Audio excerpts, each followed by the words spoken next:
And ladies and gentlemen, I call upon one of the key architects of the strongest ever City Council resolution against anti-immigrant laws, Alderman Burke.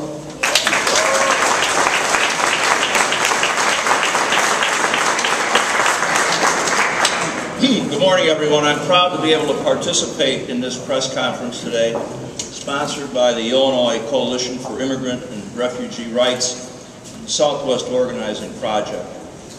I'd also like to recognize more than 24 other community organizations that are participating in support of this event. All of us who are gathered here this morning do so with a common purpose: to condemn the Arizona law which seeks to do nothing less than institutionalize racial profiling. While we praised the judge yesterday for temporarily blocking the most offensive parts of the Arizona law, we know that our work will not be completed until that law is declared unconstitutional.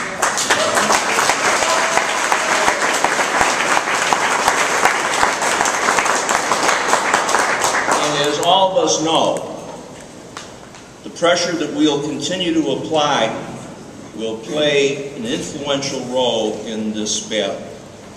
As you know, I joined with Alderman Maldonado and Alderman Solis yesterday in introducing a resolution which calls upon the City Council to embrace a number of wide-ranging boycott-related actions aimed at the state of Arizona until this preposterous law goes away.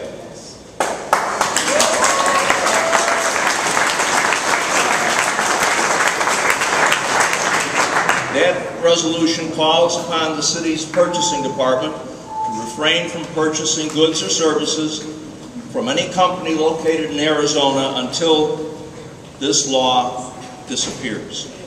The resolution calls for suspension or cancellation of existing contracts. Yes.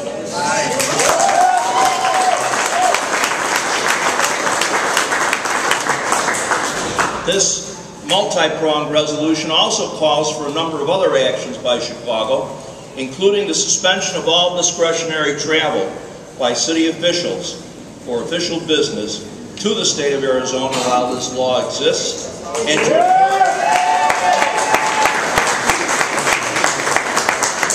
to encourage private companies located here in Chicago to do the same.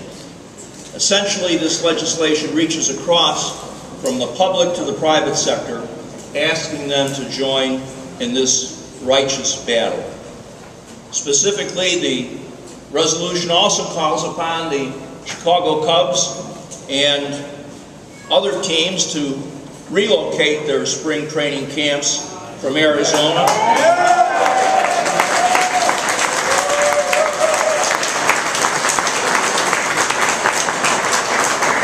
and to call upon Major League Baseball to relocate the 2011 All-Star Game from the state.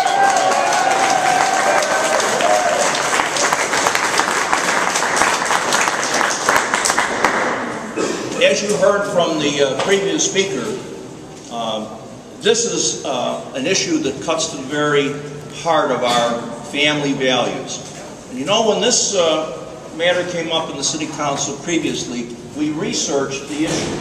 We learned that back in the 1850s, when U.S. Marshals were attempting to enforce the Fugitive Slave Act, the Chicago Common Council prohibited any peace officer in Chicago from participating with U.S. Marshals to capture runaway slaves. This was a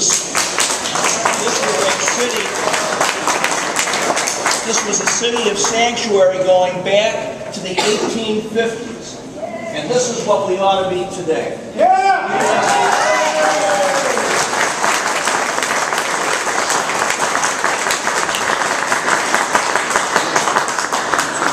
These hard-working, decent, law-abiding, God-fearing people are here for only one reason, because they're trying to help their families. They don't come here to commit crimes. They don't come here to do anything evil.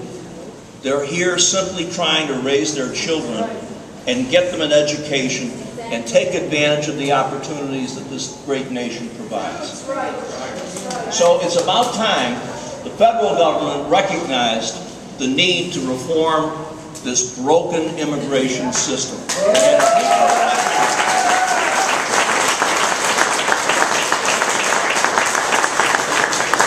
If we can do anything on the municipal level to make sure that good folks like this don't have their families torn asunder, then we ought to do it. May God bless America, and continue to pray that we will have leadership in this nation that recognizes that this is about families, about good, decent people, and we should do everything we can to encourage the effort to repeal that reprehensible law that was adopted in Arizona. Thank you all very much.